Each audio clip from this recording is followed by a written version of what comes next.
Francis Lalanne est-il conscient des conséquences du texte qu'il vient de signer?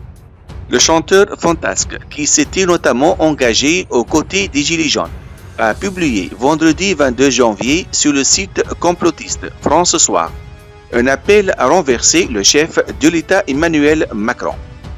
Plus précisément, il demande à l'armée de prendre les armes pour mettre hors d'état de nuire le président de la République. En cause, selon lui, le fait que le gouvernement est en train de commettre insidieusement un coup d'État au nom de la Covid.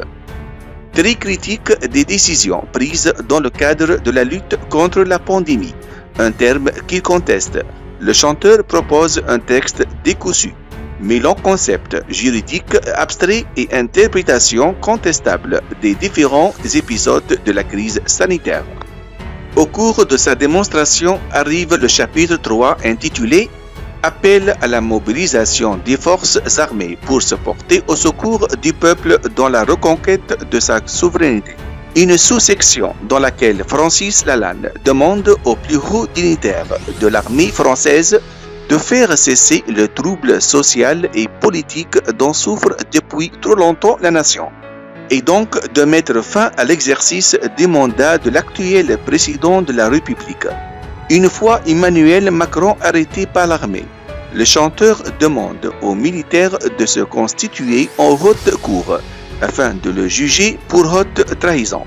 Un appel fantaisiste qui pourrait néanmoins avoir de sérieuses conséquences pour Francis Lalanne et Xavier Azalbert, le directeur de publication du site.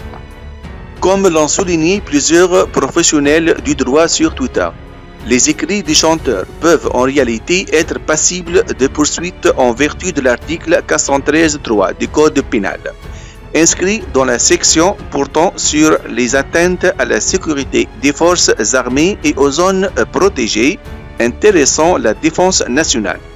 L'article est assez clair. Le fait en vue de nuire à la défense nationale, de provoquer à la désobéissance par quelque moyen, est puni de 5 ans d'emprisonnement et de 75 000 € d'amende.